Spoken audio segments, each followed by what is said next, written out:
हाँ जी दोस्तों, तो कैसे हो आप?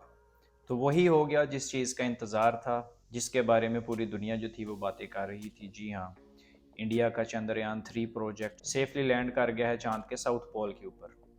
आज मेरा दोस्त कोलीग है इंडियन, तो वो जब आया तो मैं उसको देख के मुस्कुरा रहा था। मुझे पता था अभी इसने कुछ न कुछ तो बोलना ही है। तो मैंने उसे जब कांग्रेचुलेट किया तो उसने एक ही बात बोली थी कि सलमान भाई, झंडे में चाँद हो ना हो, चाँद पे झंडा होना बहुत ज़रूरी है। राइटफुली सो, क्योंकि इंडिया जो है वो दुनिया का पहला ऐसा कंट्री बन गया है जिसने चाँद की साउथ पोल के ऊपर सॉफ्ट लैंडिंग की है।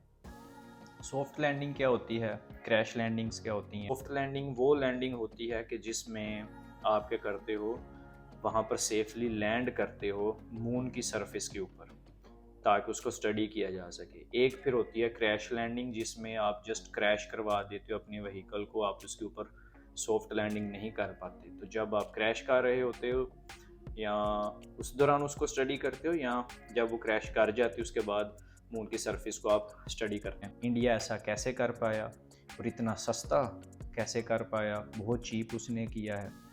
किस तरह से उन्होंने ये किया? उसके अलावा उसका इम्पैक्ट पूरी दुनिया में क्या होगा और इंडिया की अपनी इकोनॉमी के ऊपर उसका क्या असर होगा, और इन सब से पाकिस्तान को क्या सीखना चाहिए या पाकिस्तान को इससे क्या इफ़ेक्ट हो सकता है, उसके बारे में आज हम सारी बातें करेंगे इसी वीडियो में। हमेशा जो कमेंट्स वगैरह हम पोस्ट के नीचे देखते हैं वो यही देखते हैं कि जी इंडियंस आबादी में बहुत ज़्यादा हैं, इसीलिए यूरोप, अमेरिका, कनाडा, ऑस्ट्रेलिया, हर जगह वो लोग अच्छी पोजीशंस पे बैठे होते हैं।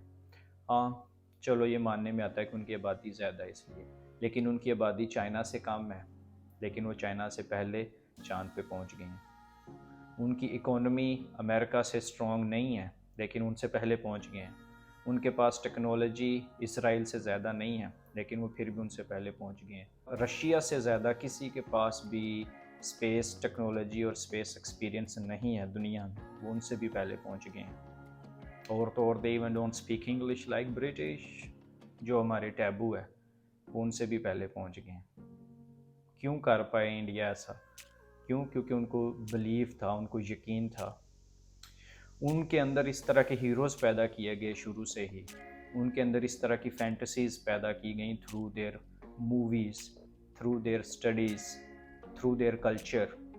हर चीज़ में उनको बताया गया, इनकरेज किया गया, फैंटेसीज़ पैदा की गई।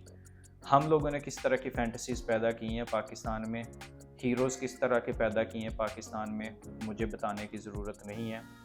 पिछले हफ्ते में, महीनों में आपको सब कुछ पाकिस्तान का पता है कि हमने किस तरह के हीरोज़ जो हैं वो पैदा किए हैं, या जो हमारे हीरोज़ थे साइंस टेक्नोलॉजी में, उनका हाल हमने क्या किया। डॉक्टर दीर खां का क्या हाल किया, डॉक्टर अब्दुल सलाम का क्या हाल किया, और आजकल जो कोई प्रोमिनेंट साइंटिस्ट हैं पाकिस्तान में, उनकी हम किस तरह से रिस्पेक्ट करते हैं, आप सबको पता है।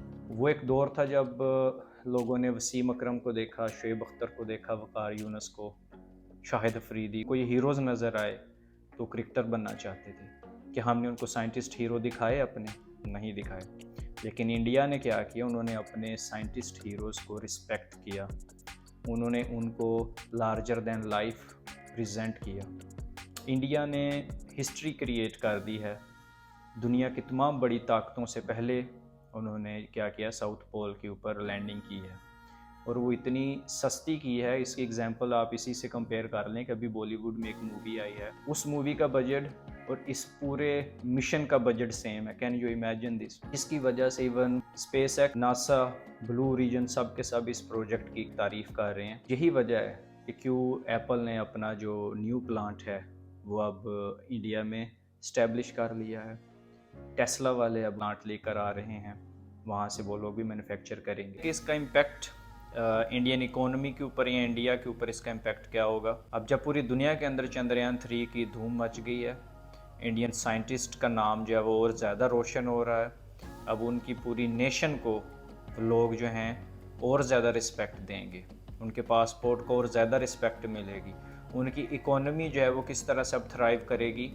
जिस तरह 80s और 90s की मैं डॉक्यूमेंट्री देख रहा था अमेरिकन एस्ट्रोनॉट्स की, तो वो कहते हैं कि जब भी हम पूछते थे कि चाँद पे कैसे जाना है, तो सब लोग यही कहते थे कि रशियन सीख लो। उसकी रीज़न क्या थी कि वहाँ पर सिर्फ रशियंस का ही दबदबा था। तो इसी तरह से आज के दौर में अगर सॉफ्ट लैंडिंग्स किस तरह से करनी है और सस्ती किस तरह से करनी है, उसके लिए ऑफ कोर्स दुनिया पूरी जो है वो इनकी तरफ देखेगी। उसके अलावा अगर अब टेस्ला वहाँ पर आके इन्वेस्टमेंट्स कर रहा है, अपने प्रोजेक्ट्स वहाँ पर लगा रहा है, एप्पल वहाँ पर आ रहा है, वो अपनी फैक्ट्रियाँ वहाँ पर बना रहा है, इसकी रीज़न ही यही है कि जब पूरी दुनिया में आपका सॉफ्ट इमेज बहुत ज़्यादा ऊपर आता है तो लोग आप पे ट्रस्ट भी ज़्यादा करते हैं, आपकी क्रेडिबिलिटी जो है वो बढ़ती जाती है। ये सिर्फ एक स्पेस प्रोजेक्ट नहीं है, इसकी वजह से पूरे इंडिया का नाम पूरी दुनिया में और ज़्यादा रोशन होगा।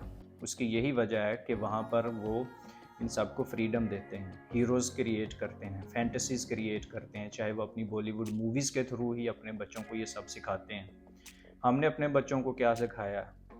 गुजरावे सिखा दिया, ठीक है। उसके अलावा हमारी मूवीज़, हमारे ड्रामे, हमारी किताबें, हर चीज़ के अंदर हमने जस्ट एक ही चीज़ के ऊपर उनको हमने फोकस करवाया हुआ है और वो है आखिरत, अगली दुनिया के ऊपर फोकस करवाया हुआ है। इस दुनिया में क्या होना है उसके ऊपर हमने कभी भी तवज्जो नहीं दी, क्योंकि जो अगली दुनिया में हमें मिलना है वो हमने इसी दुनिया में जो करना है वही मिलना है। तो इस दुनिया को तो पहले बेहतर कर लेने दो, इसके ऊपर पहले तवज्जो देनी चाहिए हमें। अंग्रेज़ों ने हमारे ऊपर 200-300 साल हुकूमत की कि सब कॉन्टिनेंट का जो उस वक्त का जीडीपी में कंट्रीब्यूशन था पूरी दुनिया में, अगर पूरे दिन में, अगर let's say very simple language में एक्सप्लेन करूँगा, अगर पूरी दुनिया में 100 रुपया खर्च होता था तो उसमें से 17 रुपीज़ जो थे वो कंट्रीब्यूशन जाती थी हमारे सब कॉन्टिनेंट से।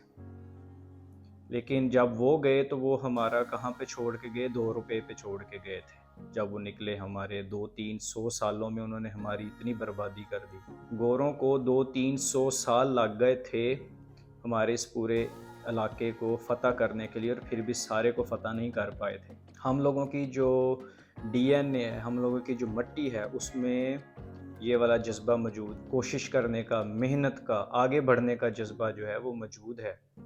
यही वजह है कि अभी 70 साल 75 साल हुए और इंडिया वापस अपने पाँव पर खड़ा हो गया, क्योंकि उन्होंने वापस से अपनी उसी पहचान को बरकरार रखा जो कि अंग्रेज़ों के आने से पहले थी। पाकिस्तान क्यों भटक गया?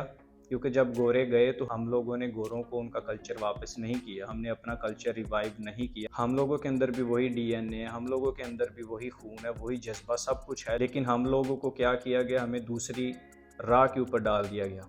और इसमें अभी हम जिस राह के ऊपर हमें डाला गया, हम उसमें नंबर 1 ही हैं, लेकिन ये क्या कि हम ज़रा ऑपोजिट साइड पे नंबर 1 है, 180 डिग्री के ऊपर।